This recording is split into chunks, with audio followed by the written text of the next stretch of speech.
Сёння візітку беларускай сталіцы, можна сказаць, архітэктурны твар Менска прадстаўляюць у цэнтры шматлікія будынкі, якія належаць да стылю дакладна неакрэсленага, яго называюць сталінскі ампір або неакласіцызм. Што гэта за стыль? Адкуль ён з'явіўся? Як праявіўся ў Менску? І ўрэшце, як нам гэту спадчыну ацэньваць, як успрымаць? Як спадчыну сталінізма ці беларускую нацыянальную архітэктуру?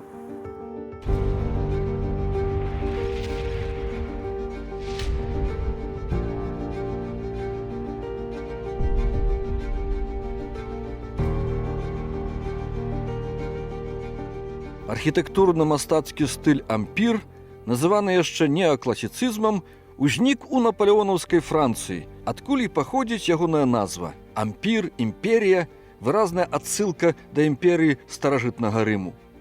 У Савецкім Саюзе гэты стыль з'явіўся ў часы панавання Іосіфа Сталіна, таму атрымаў назву «сталінскі ампір». Тэрмін больш дакладны, чым савецкі неакласіцызм, бо стыль быў менавіта імперскі і менавіта сталінскі. Ініцыяваны асабіста правадыром у 1932 годзе і адкінуты пасля яго смерці. У Менску сталінскі ампір першыя крокі зрабіў яшчэ да пачатку Другой святовай вайны. Потым Менск, моцна пабураны вайной, асабліва савецкімі бамбардыроўкамі пры вызваленні ў 1944 годзе, стаў суцэльнай будаўнічай пляцоўкай, на якой напоўніцу ва ўсю веліч рэалізаваўся архітэктурны стыль, ухвалены правадыром усіх народаў. Менавіта ў першае пасляваеннае і апошняе для Сталіна дзесяцігоддзе на галоўным праспекце Менска імя Сталіна, сённяшнім незалежнасці, быў сфармаваны маштабны архітэктурны ансамбль у стылі сталінскага ампіру. Сергей, адсюль пачынаецца пасляваенны Менск. Так, но его пачалі будаваць да вайны. Архітэктар Барыс Рубаненко, сам родам з Расіі, пачаў праектаваць это в 1939 годзе. І першы аб'ект, который паваенную Менску пачалі ўзводзіць, разом з КДБ, вот это два аграмадныя двары пры двух вежах, первый, ну, літаральна, першы мікрараён в нашым сучасным разуменні. Тут былі садкі, аптэкі, хлебныя крамы. Все было замкнуто вакол этих двух вежаў, якія сталі параднай брамай Савецкага Саюза.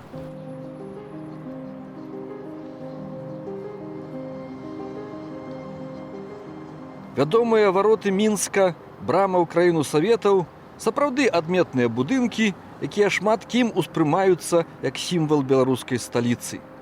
Нягледзячы на тое, што на адной з вежаў змешчана выява гербу неіснуючай ужо БССР, а на другой нямецкі трафейны гадзіннік, прывезены пасля заканчэння вайны.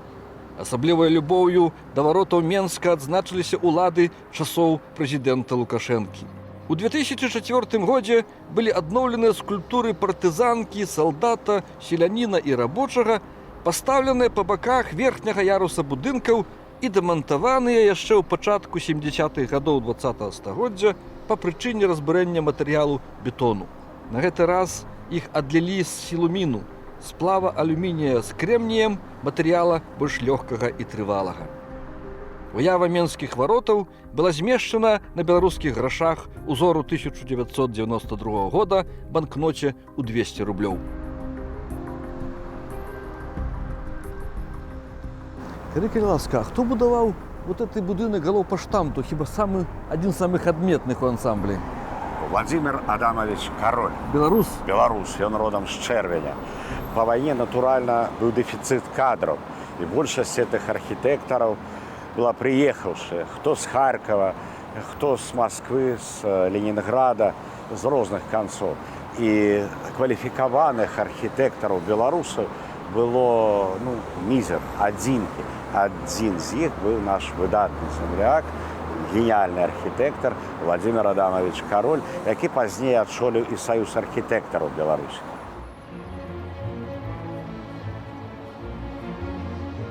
Будынак галоўнага менскага паштамта дапасаваны да лініі праспекта і складаецца з двух аб'ёмных частак. Адной у выглядзе літары «П» і другой у выглядзе ратонды з купалам у якой размешчаная галоўная аперацыйная зала. Манументальны выгляд будынку надаюць масіўная ўваходная арка з пілонамі, завершаная высокім атыкам, калоны карынскага ордэру па ўсяму фасаду.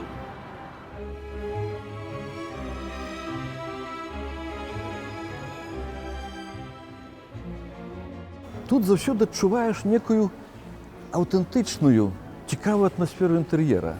Менавіта, тому што гэта ўсё ручная работа. Это адзін з рэдчайшых інтэр'ераў той эпохі, які застаўся некранутым, перабудованы. Хіба што за выключэннем вось гэтых новых шапікаў вакол, да, якія закранірвалі колішнюю акустыку, якая была. Цяпер мы спадзяемся на электроніку, да? Но калі мы падыдзем роўна в цэнтр этого будынка, мы пачуем... А была яшчэ лепшая? Конечно. І это рэха разыходзілася па ўсёй зале. А гэта і ёсць той самы пуп зямлі, цэнтр Беларусі. Нулявы кіламетр. Менавіта. І менавіта таму гэты будынак быў пастаўлены на месцы колішняга яшчэ царскіх часоў.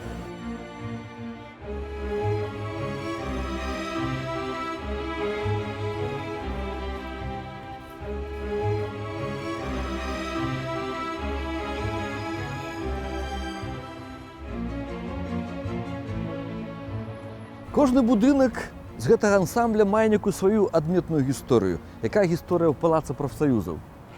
Гэта вельмі моцна павялічана і моцна дэкараваная копія палаца культуры в Петрозаводску в Кареліі, который быў пастаўлены паводле праекта архітэктара Меланей. Збудаваць гэты палац даручылі вядомаму на той час маскоўскаму архітэктару Александру Яршову, які будаваў да таго станцыі метрапалітэна. Пры дзіўных абставінах Александр Яршоў па заканчэнні этого палаца знік. Зусім невядома ягоны скон, ягоныя сваякі, якія жывуць в Маскве, так і не ведаюць. Александр Яршоў запрасіў да працы над гэтым унікальным для Беларусі аб'ектам выбітных тагачасных беларускіх скульптараў. Сярод іншага Керзіна і ягона вучня, на той час маладого Сергея Адашкевіча. І кожная з гэтых скульптураў мае канкрэтных сваіх прататыпаў. Там ёсць і выява гэтага архітэктара Яршова, там ёсць і выява народнай артысткі СССР Ларысы Пампеевны Александроўскай. Студэнты і моладзь, якія прысутнічалі пры гэтым всім. Такім чынам, гэта не проста унікальны аб'ект, помнік архітэктуры, але і жывое сведчанне гісторыі. Больш за тое, в савецкі час менавіта ў гэтай зале развітваліся з вышэйшымі асобамі рэспублікі, сярод іншых з Якубам Коласам. Першым творам сталінскага ампіру ў Менску быў будынак Народнага камісарыяту дзяржаўнай бяспекі, у якім да сёння месціцца КДБ. У разбураным Менску з жыллём можна было пачакаць, але не толькі сядзібай галоўнага інстытуту сталінскай імперіі. Будаўнічыя працы вяліся ў паскораным тэмпе з прыцягненнем нямецкіх военнапалонных. Тэхнічны праект быў зацверджаны ў лютым 1946 года, а ўжо ў лістападзе 1947 у новым будынку пачалася кіпучая чэкісцкая праца, якая не спыняецца да сённяшняга дня. Кастрычніцкая плошча ад пачатку называлася цэнтральнай, а ад 2006 года незалежнае беларускае грамадства завее плошчай Каліноўскага. Яна завяршыла першую чаргу пасляваеннага будаўніцтва, закончаная да 1950 года. Пазней, у 1954 была дабудаваная галоўная яе адметнасць палац культуры прафсаюзаў, а ў 1952 пасярэдзіне плошчы быў пастаўлены помнік Сталіну вышынёй у 10 метраў, які ўзарвалі ў 1961 годзе. На плошчы ад канца 50-х гадоў праходзілі парады дэманстрацыі, дзеля чаго на процілеглым баку праспекта пастаўленыя урадавыя трыбуны. Далей пачалося, можна сказаць, псаванне ансамбля. Бетонна-шкляной скрынкай музея вайны з 1961 года, палацам рэспублікі, што будаваўся ад 1984 года 17 гадоў і пасля чарнобыльскай аварыі у народзе атрымаў назву саркафаг. Акрамя такіх яркіх індывідуальных будынкаў, у ансамблі ёсць дамы, якія нібито нічим не виділяються. Ну як не выдзяляюцца. Вось, напрыклад, вот гэтыя два будынкі, якія фланкіруюць уваход на праспект, пабудаваныя былі паводле праекта архітэктара Паруснікава, таго самага, які пабудаваў будынак КГБ. Некалі злева быў самы шыкоўны ў Менску рэстаран, а справа самы шыкоўны гастраном. Зрэшты, яны і сёння працуюць паводле свайго прызначэння. А Паруснікаў, в сваю чаргу, быў вучнем стваральніка гэтага стыля сталінскага, нашага земляка Яна Владзіславлевіча Жалтоўскага, родам з Пінска.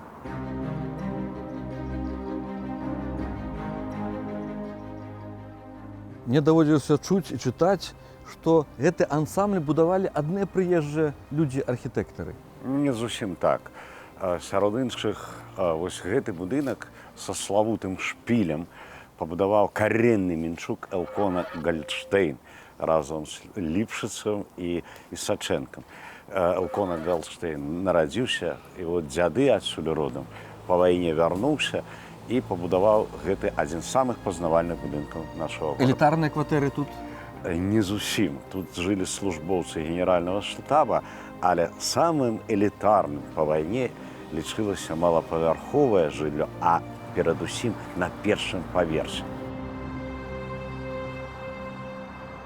Яшчэ такая распаўсюджаная думка, можа быць, міт, што ўсе гэтыя паваенныя будынкі будавалі нямецкія ваеннапалонныя. Ці так гэта? І так і не. Вось гэтыя будынкі, якія мы бачым тут, менавіта нямецкія ваеннапалонныя. Тут побач быў канцэнтрацыйны лагер для ваеннапалонных. І літаральна в 44-м годзе яшчэ ішла вайна, гэтыя два кварталы пачалі забудоўвацца паводле праекта архітэктара Асмалоўскага, чыё прозвішча і дала назву вот этому раёну, народную назву Асмалоўка, она замацавалася. Першапачаткова тут павінны былі пасяліцца камандзёры і інваліды афіцэры, якія прайшлі вайну. Ну так выйшла, што фронт пакаціўся на захад, а пасля наогул на ўсход. І вось адзін з гэтых кварталаў быў перададзены ўправленне па справах культуры, які адшоліваў Лютаровіч. Таму ён меў яшчэ адну народную назву пасёлак Лютаровіча, дзе пасялілі дзеячаў мастацтва і культуры. Адзін з самых знакавых цэнтраў і ансамбляў беларускай сталіцы – это круглая плошча, плошча Перамогі. Як яна фармавалася? Яна пачала фармавацца напярэдадні вайны, в канцы 30-х гадоў. Вось гэтыя два вялікія паўцыркульныя дамы, якія павінны былі ўтварыць ідэальна круглую плошчу, былі б збудаваныя для работнікаў НКВД. Но засяліліся ў іх ужо нямецкія работнікі. Пасля вайны разбуранае это прадмесце забудавалі паводле праектаў літоўскіх архітэктараў, братоў Аранаўскасаў, якія стварылі той ансамбль, які мы бачым сёння. Ну і замкнуў ансамбль «Манумент Перамогі», зроблены паводле праекта архітэктара Георгія Заборскага, яшчэ аднаго кареннага мінчука беларуса, які пачаў яго праектаваць, будучы цяжка параненым яшчэ ў шпіталі. Звярніце ўвагу, гэты ансамбль плошчы Перамогі быў канчаткова збудаваны ў 1952 годзе. Літаральна праз 7 гадоў пасля вайны Беларусі ўвесь свет убачылі эту плошчу, плошчу Перамогі.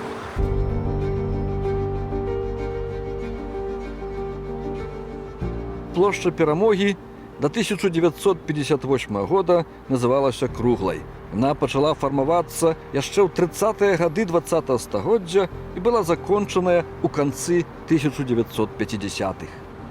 Тады ўжо трохі забыліся жахі мінулай вайны і пачалося яе афіцыйнае ўслаўленне ў Савецкім Саюзе.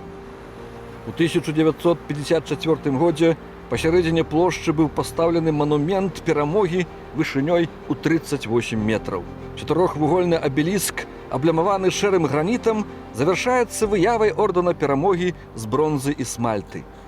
Пастамент з усіх чатырох бакоў пакрыты бронзавымі гарэльефамі, якія адлюстроўваюць подвиг савецкага народа у савецка-нямецкай вайне 1941-1945 гадоў. Ад 3 ліпеня 1961 года перад манументам гарыць вечны агонь. Сталінскі ампір у Менску працягваў рэалізоўвацца ў забудове часткі праспекту ад плошчы Перамогі да плошчы Калініна, пакуль у 1955 годзе не быў скасаваны постановой Совета министров СССР о устранении излишеств в проектировании и строительстве. Беларусы не выбирали своей истории и не заўсёды были ее сапраўдными стваральниками. И так само беларусы не заўсёды рабили свою архитектуру. И когда мы говорим про шматликие будынки, поставленные у Менску после войны, в несколько годов после войны, мы говорим, что это, с одного боку, это спадчына сталинизму, с другого боку, мы ведаем, что гэтыя будынки маюць вельмі вялікую эстэтычную вартасць. І гэтыя будынкі будаваліся ў Беларусі, для Беларусі і в значнай ступені беларусамі. По гэтай прычыне все гэтыя помнікі сталінскага ампіру ці неакласіцызму, на мою думку, належыць залічваць да беларускай архітэктурнай спадчыны.